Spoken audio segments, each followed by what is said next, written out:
Bismillahirrahmanirrahim. Ve bihi nesta'in. Elhamdülillahi Rabbil alemin. Vessalatu vesselamu ala seyyidina Muhammedin ve ala alihi ve sahbihi ecma'in. In the name of Allah, the Merciful, the Compassionate, and from Him do we seek help. All praise be to Allah, the Sustainer of all the worlds, and blessings and peace be upon our Master Muhammad, and on all his family and companions. The 21st word. This word consists of two stations. First station. Bismillahirrahmanirrahim. Inna as-salate kanat alal mu'minina kitaban mawquta. In the name of Allah, the Merciful, the Compassionate. For such prayers are enjoined on believers at stated times. One time, a man great in age, physique and rank said to me, "The prayers are fine, but to perform them every single day 5 times is excessive. Since they never end, it becomes wearying." A long time after the man said these words, I listened to my soul, and I heard it say exactly the same things. I looked at it and saw that with the ear of laziness, it was receiving the same lesson from Satan. Then I understood that those words were as though said in the name of the all evil commanding souls, or else they had been prompted. So I said, since my soul commands to evil, one who does not reform his own soul cannot reform others, in which case I shall begin with my own soul. I said, O soul, listen to 5 warnings in response to those words which you uttered in compounded ignorance, on the couch of idleness, in the slumber of heedlessness. First warning. O my wretched soul, is your life eternal, I wonder? Have you any incontrovertible document showing that you will live to next year, or even to tomorrow? What causes you boredom is that you fancy you shall live forever. You complain as though you will remain in this world to enjoy yourself forever. If you have understood that your life is brief and that it is departing fruitlessly, it surely would not cause you boredom, but excite a real eagerness and agreeable pleasure to spend 1 hour out of the 24 on a fine, agreeable, easy and merciful act of service which is a means for gaining the true happiness of eternal life. Second warning. O my stomach-worshipping soul, every day you eat bread, drink water and breathe air. Do they cause you boredom? They do not, because since the need is repeated, it is not boredom that they cause, but pleasure, in which case the 5 daily prayers should not cause you boredom, for they attract the needs of your companions in the house of my body, the sustenance of my heart, the water of life of my spirit, and the air of my subtle faculties. Yes, it is by knocking through supplication on the door of one all-compassionate and munificent that sustenance and strength may be obtained for a heart afflicted with infinite griefs and sorrows and captivated by infinite pleasures and hopes. And it is by turning towards the spring of mercy of an eternal beloved through the 5 daily prayers that the water of life may be imbibed by a spirit connected with most beings, which swiftly depart from this transitory world, crying out at separation. And being most needy for air in the sorrowful, crushing, distressing, transient, dark, and suffocating conditions of this world, it is only through the window of the prayers that a conscious, inner sense and luminous subtle faculty can breathe, which by its nature desires eternal life and was created for eternity, and is a mirror of the pre-eternal and post-eternal one, and is infinitely delicate and subtle. Third warning. O my impatient soul, is it at all sensible to think today of past hardships of worship, difficulty of the prayers and troubles of misfortune, and be distressed, and to imagine the future duties of worship, service of the prayers, and sorrows of disaster, and display impatience. In being thus impatient, you resemble a foolish commander, who, although the enemy's right flank joined his right flank, and becomes fresh forces for him, sent a significant force to the right flank, and weakened the centre. Then, while there were no enemy soldiers on the left flank, he sent a large force there, and gave them the order to fire. No forces then remained in the centre, and the enemy understood this, and attacked it, and routed him. Yes, you resemble this, for the troubles of yesterday have today been transformed into mercy. The pain has gone, while the pleasure remains. The difficulty has been turned into blessings, and the hardship into reward, in which case you should not feel wearied at it, but make a serious effort to continue with new eagerness and fresh enthusiasm. As for future days, they have not yet arrived, and to think of them now and feel bored and wearied is a lunacy like thinking today of future hunger and thirst, and starting to shout and cry out. Since the truth is this, if you are reasonable, you will think of only today in connection with worship, and say, I am spending 1 hour of it on an agreeable, pleasant, and elevated act of service, the reward for which is high and whose trouble is little. Then your bitter dispiritedness will be transformed into sweet endeavour. My impatient soul, you are charged with being patient in 3 respects.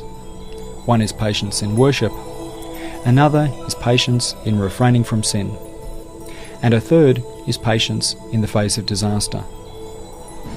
If you are intelligent, take as your guide the truth apparent in the comparison in this third warning. Say in manly fashion, O most patient one, and shoulder the 3 sorts of patience. If you do not squander on the wrong way the forces of patience which Almighty Allah has given you, they should be enough to withstand every difficulty and disaster. So hold out with those forces. Fourth warning. O my foolish soul, is this duty of worship without result? And is its recompense little that it causes you weariness? Whereas, if someone was to give you a little money, or to intimidate you, he could make you work till evening, and you would work without slacking. So is it that the prescribed prayers are without result, which in this guest house of the world are sustenance and wealth for your impotent and weak heart, and in your grave, which will be a certain dwelling place for you, sustenance and light, and at the resurrection, when you will anyway be judged, a document and patent, and on the bridge of Sirat, over which you are bound to pass, and a light and a mount. Are their recompense little? Someone promises you a present worth 100 liras, and makes you work for 100 days. You trust the man, who may go back on his word and work without slacking. So if one for whom the breaking of a promise is impossible promises you recompense like paradise, and a gift like eternal happiness, and employs you for a very short time in a very agreeable duty, if you do not perform that service, or you act accusingly towards his promise, or slight his gift by performing it unwillingly, like someone forced to work, or by being bored, or by working in a half-hearted fashion, you will deserve a severe reprimand and awesome punishment. Have you not thought of this? Although you serve without flagging in the heaviest work in this world at a fear of imprisonment, does the fear of an eternal incarceration like hell not fill you with enthusiasm for a truly light and agreeable act of service? سبحانك لا علم لنا إلا ما علمتنا إنك أنت العليم الحكيم. Glory be unto you. We have no knowledge save that which you have taught us. Indeed, you are all-knowing, all. بسم الله الرحمن الرحيم وبه نستعين الحمد لله رب العالمين والصلاة والسلام على سيدنا محمد وعلى آله وصحبه أجمعين. In the name of Allah, the Merciful, the Compassionate, and from Him do we seek help. All praise be to Allah, the Sustainer of all the worlds, and blessings and peace be upon our Master Muhammad, and on all his family and companions. Fifth warning. O my world-worshipping soul, does your slackness in worship and reminiscence in the prescribed prayers arise from the multiplicity of your worldly occupations, or because you cannot find time due to the struggle for livelihood? Were you created only for this world that you spend all your time on it? You know that in regard to your abilities you are superior to all the animals, but in regard to procuring the necessities of worldly life you cannot compete with even a sparrow. So why can you not understand that your basic duty is not to labour like an animal, but to strive for a true, perpetual life like a true human being? In addition, the things you call worldly occupations mostly do not concern you, and are trivial matters which you meddle in officiously. You neglect the essential things and pass your time acquiring inessential information as though you were going to live for 1,000 years. For example, you squander your precious time on worthless things like learning what the rings around Saturn are like, or how many chickens there are in America, as though you were becoming an expert in astronomy or statistics. If you say, "What keeps me from the prayers and worship and causes me to be lax is not unnecessary things like that, but essential matters like earning a livelihood," then my answer is this. If you work for a daily wage of 100 kurush, and someone comes to you and says, "Come and dig here for 10 minutes, and you will find a brilliant diamond and an emerald worth 100 liras. If you reply, "No, I won't come because 10 kurush will be cut from my wage and my subsistence will be less," of course you understand what a foolish pretext it would be. In just the same way, you work in this orchard for your livelihood. If you abandon the obligatory prayers, all the fruits of your effort will be restricted to only a worldly, unimportant and unproductive livelihood. But if you spend your rest periods on the prayers, which allow your spirit to relax and your heart to take a breather, you will discover two minds which are an important source, both for the productive worldly livelihood and your livelihood and provisions of the hereafter. First mind. Through a sound intention, you will receive a share of the praises and glorifications offered by all the plants and trees, whether flowering or fruit-bearing, that you grow in the garden. Footnote number 3. This first station was a lesson for someone in a garden, so it was explained in this way. Second mind. Whatever is eaten of the garden's produce, whether by animals or man, cattle or flies, buyers or thieves, it will become like almsgiving for you.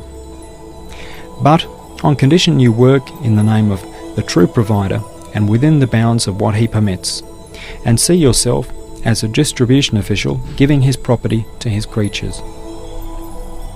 So see what a great loss is made by one who abandons the prescribed prayers, what significant wealth he loses, and he is deprived of those two results and minds which would otherwise cause him to work eagerly and ensure his morale is strong. He becomes bankrupt. Even as he grows old, he will grow weary of gardening and lose interest in it, saying, "What is it to me? I am anyway leaving this world. Why should I put up with this much difficulty?" He will sink into idleness. But the first man says, "I shall work harder at both worship and licit activities in order to send even more abundant light to my grave and procure more provisions for my life in the hereafter." In short, O my soul, know that yesterday has left you, and as for tomorrow, you have nothing to prove that it will be yours, in which case, know that your true life is the present day. So throw at least one of its hours into a mosque or prayer mat, a coffer for the hereafter, like a reserve fund, set up for the true future. Know too that for you and for everyone each new day is the door to a new world. If you do not perform the prayers, your world that day will depart dark and wretched, and will testify against you in the world of similitudes. For everyone, every day, has a private world out of this world, and its nature is dependent on the person's heart and actions. Like a splendid palace reflected in a mirror takes on the colour of that mirror. If it is black, it appears black. If it is red, it appears red. Also it takes on the qualities of the mirror. If the mirror is smooth, it shows the palace to be beautiful, and if it is not, it shows it to be ugly. As it shows the most delicate things to be coarse, so you alter the shape of your own world with your heart, mind, actions and wishes. You may make it testify either for you or against you. If you perform the 5 daily prayers, and through them you are turned towards that world's glorious maker, all of a sudden your world, which looks to you, is lit up. Quite simply, as though the prayers are an electric lamp and your intention to perform them touches the switch. They disperse the world's darkness and show the changes and movements within the confused wretchedness of worldly chaos to be a wise and purposeful order and a meaningful writing of divine power. They scatter one light of the light-filled verse. Allahu nurus samawati vel ard. Allah is the light of the heavens and the earth. Over your heart, and your world on the day is illuminated through the light's reflection. It will cause it to testify in your favour through its luminosity.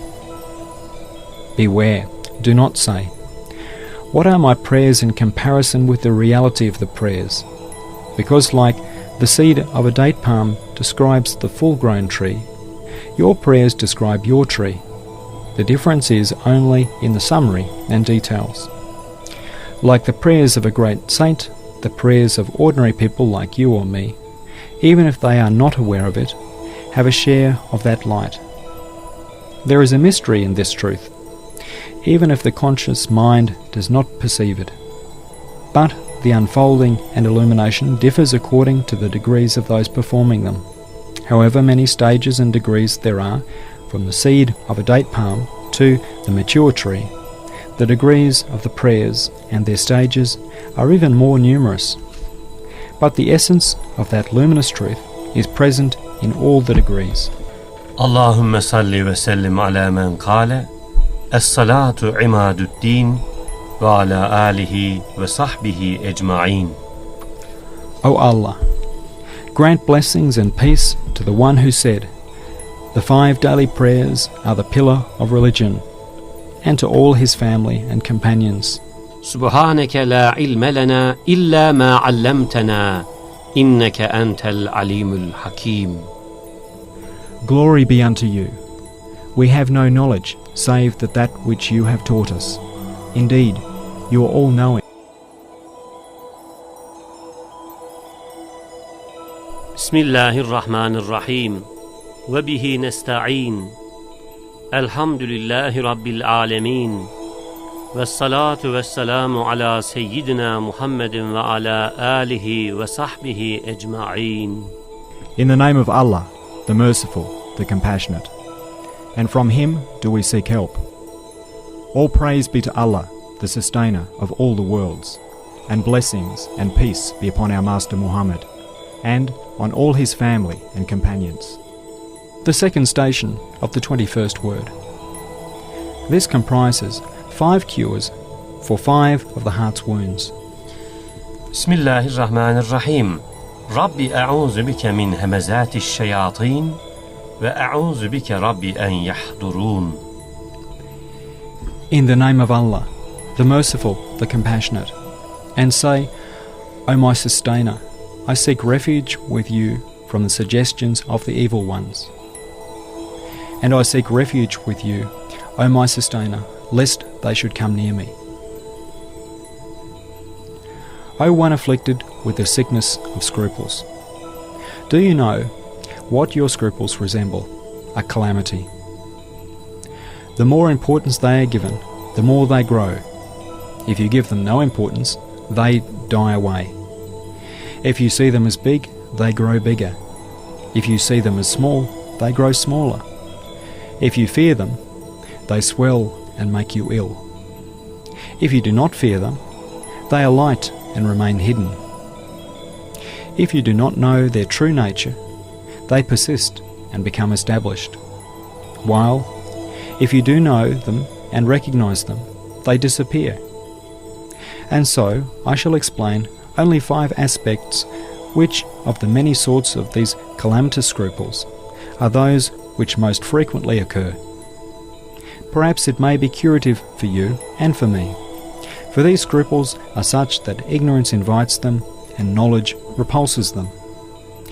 If you do not recognize them, they come. If you do recognize them, they go. First aspect, first wound. Satan first casts a doubt into the heart. If the heart does not accept it, it turns from a doubt into abuse. It depicts before the imagination some unclean memories and unmannerly, ugly states which resemble abuse, and causes the heart to declare, alas, and fall into despair. The person suffering from scruples supposes that he has acted wrongfully before his sustainer, and feels a terrible agitation and anxiety. In order to be saved from it, he flees from the divine presence and wants to plunge into heedlessness. The cure for this wound is this. O wretched man suffering from scruples, do not be alarmed, for what comes to your mind is not abuse, but something imaginary. And like to imagine unbelief is not unbelief, to imagine abuse is not abuse either. For according to logic, an imagining is not a judgment, and abuse is a judgment. Moreover, those ugly words are not the words of your heart, because your heart is saddened and sorry at them. Rather, they come from the inner faculty situated near the heart, which is a means of satanic whisperings. The harm of scruples is imagining the harm. That is, it is to suffer harm in the heart through imagining them to be harmful. For it is imagining to be reality, and imagining which is devoid of judgment. Also, it is to attribute to the heart Satan's works, to suppose his words to be from it. Such a person thinks it is harmful, so it becomes harmful. That is anyway what Satan wanted. Second aspect. It is this. When meanings arise in the heart, they enter the imagination, stripped of form. It is there that they are clothed in an image or form. The imagination, always affected by some cause, weaves images of a sort. It leaves on the way the images of the things to which it gives importance. Whatever meaning passes through it, it either clothes it, or wears it, or taints it, or veils it. If the meanings are pure and clean, and the images dirty and base, there is no clothing, but there is contact. The man with scruples confuses the contact with being clothed. He exclaims, "Alas, how corrupted my heart has become! This lowness has made me despicable." Satan takes advantage of this feign of his. The cure for such a wound is as follows. Listen, O you unfortunate. Just as outward cleanliness, which is the means to the correct conduct of your prayers, is not affected by the uncleanness of the inside of your inner organs, and is not spoiled by it, so the sacred meanings, being close to unclean forms, does not harm them. For example, you are reflecting on some divine signs when suddenly you feel ill, or an appetite, or stimulation like a need to pass water. Of course your imagination will see whatever is necessary to cure the ill or answer the need, and will look at it, weave lowly forms appropriate to them, and the meanings that arise will pass between them. But there is no harm in their passing, nor soiling, nor error, nor injury. If there is any mistake, it is in paying them attention and imagining the harm. Third aspect. It is this. There are certain hidden connections between things. There are even the threads of connections between things you least expected. They are either there in fact, or your imagination made them according to the art with which it was preoccupied and tied them together. It is due to this mystery of connections that something seeing a sacred thing calls to mind a dirty thing. As stated in the science of rhetoric, although the opposition is the cause of distance in the outer world, it is the cause of proximity in the imagination. That is, an imaginary connection is the means of bringing together the images of two opposites. The recollection which arises from this connection is called the association of ideas. For example, while performing the prayers or reciting supplications before the Kaaba in divine presence, this association of ideas takes hold of you and drives you to the furthest, lowest trivia, although you are reflecting on Quranic verses. If your head is afflicted with association of ideas in this way, beware. Do not be alarmed. Rather, the moment you come to your senses, turn back. Do not say, "I've done a great wrong," and keep thinking on it, lest, through your attention, that tenuous connection strengthens. For the more you feel regret, the more importance you give it, and that faint memory of yours becomes ingrained. It becomes an imaginary sickness. Do not be frightened. It is not a sickness of the heart. This sort of recollection is mostly involuntary. Especially in sensitive, nervous people, it is more common. Satan works the mine of this sort of scruple a great deal. The cure for this wound is as follows. The association of ideas is most involuntary. One is not answerable for it. In association there is proximity. There is no touching or intermingling. Therefore the nature of the ideas do not pass to one another and do not harm one another.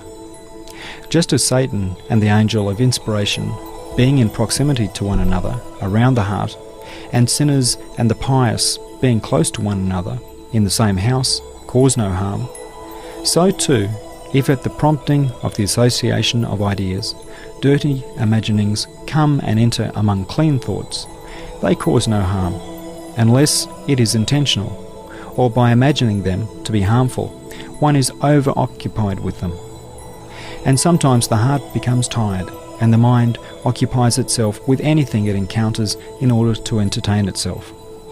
Then Satan finds an opportunity, and scatters dirty things before it, and eggs it on. سبحانك لا علم لنا إلا ما علمتنا إنك أنت العليم الحكيم. Glory be unto you. We have no knowledge save that which you have taught us. Indeed, you are all-knowing. بسم الله الرحمن الرحيم وبه نستعين الحمد لله رب العالمين والصلاة والسلام على سيدنا محمد وعلى آله وصحبه أجمعين. In the name of Allah, the Merciful, the Compassionate, and from Him do we seek help. All praise be to Allah, the Sustainer of all the worlds, and blessings and peace be upon our Master Muhammad, and on all his family and companions. Fourth aspect.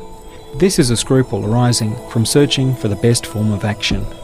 Supposing it to be fear of Allah, the more rigorous it becomes, the more severe the condition becomes for the person. It even reaches the point that while searching for even better forms of action, he deviates into what is unlawful. Sometimes searching for a sunnah makes him give up what is obligatory. He says, "I wonder if my act was sound," and repeats it. This state continues, and he falls into terrible despair. Satan takes advantage of this state of his and wounds him. There are two cures for such a wound. The first cure. Scruples like this are worthy of the Mu'tazila, because they say actions and things for which a person is responsible are either of themselves and in regard to the hereafter good, and because of this good they were commanded, or they are bad, and because they are bad they were prohibited. That means, from the point of view of reality and the hereafter, the good and bad in things is dependent on the things themselves, and the divine command and prohibition follows this. According to this school of thought, The following scruple arises in every action which a person performs. I wonder if my action was performed in the good way that in essence it is. While the true school, the Sunni school, says Almighty Allah orders a thing, then it becomes good. He prohibits a thing, then it becomes bad. That is, in goodliness becomes existent through command, and badness through prohibition. They look to the awareness of the one who performs the action, and are established according to that. And this good and bad is not in the apparent face which looks to this world, but in the face that looks to the hereafter. For example, you performed the prayers or took the ablutions, and there was a cause that of itself would spoil them, but you were completely unaware of it. Your prayers and ablutions, therefore, are both sound and acceptable. However, the Mu'tazila say, in reality it was bad and unsound, but it may be accepted from you because you were ignorant and did not know, so you have an excuse. Therefore, according to the Sunni school, do not say about an action which is conformable with the externals of the Sharia, I wonder if it was sound. Do not have scruples about it. Say, was it accepted? Do not become proud and conceited. The second cure, this is, لا خرج في الدين. There is no difficulty in religion. Since the four schools of law are true, and since realizing a fault which leads to the seeking of forgiveness is preferable, for the person afflicted with scruples, to seeing actions as good, which leads to pride, that is, it is better if a person sees his action as faulty and seeks forgiveness, rather than considering it to be good and falling into pride. Since it is thus, throw away your scruples and say to Satan, this state is a difficulty. It is difficult to be aware of the reality of things. It is contrary to the ease in religion expressed by لا خرج في الدين. There is no difficulty in religion. It is contrary to the principle الدين يسر. Religion is facility.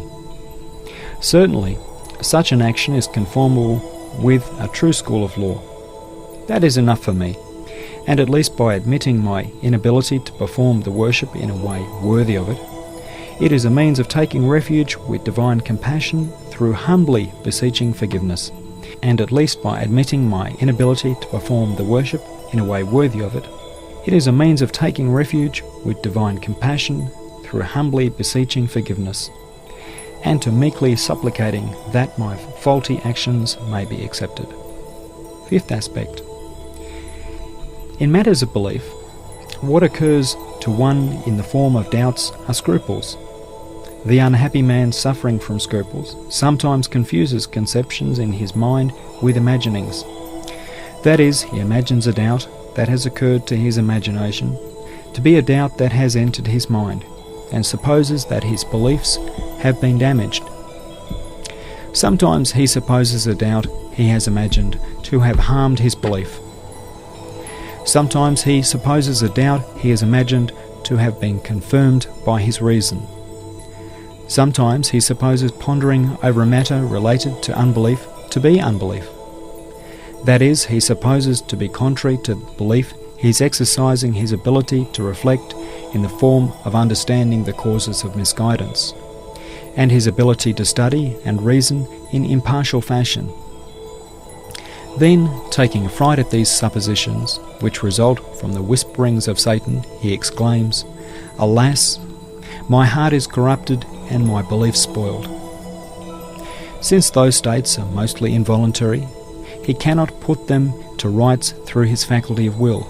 He falls into despair. The cure for this wound is as follows.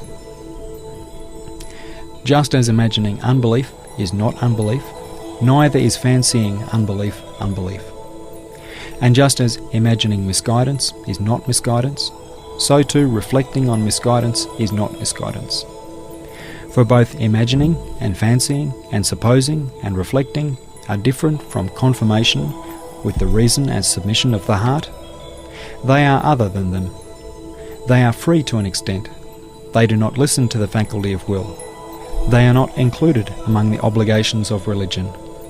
But affirmation and submission are not like that. they are dependent on a balance.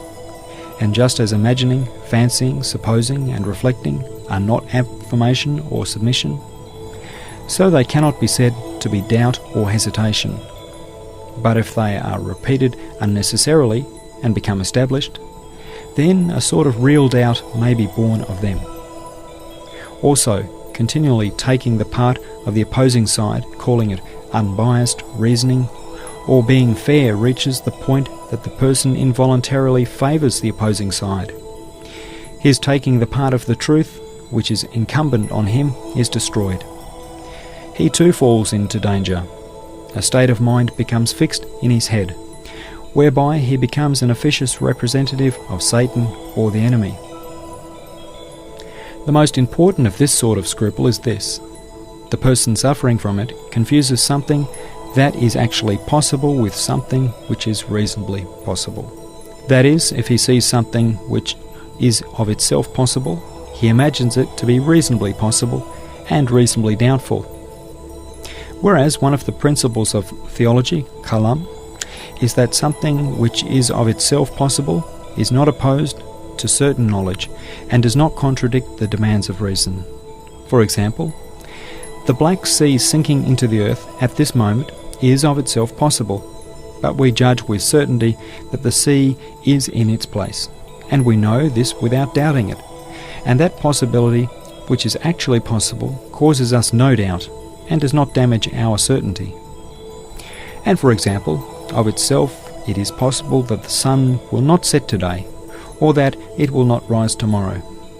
But this possibility in no way damages our certainty that it will rise and gives rise to no doubt. Similarly, unfounded suspicions arising from possibilities of this sort, about, for example, the setting of the life of this world and rising of the life of the hereafter, which are among the truths of belief, cause no harm to the certainty of belief. Furthermore, the well-known rule: a possibility that does not arise from any proof or evidence is of no importance, is one of the established principles of both the sciences of the principles of religion and principles of jurisprudence, fiqh. If you say, what is the wisdom and purpose in scruples being visited on us, which are thus harmful and an affliction for believers? The answer: on condition they do not lead to excess or overwhelm a person.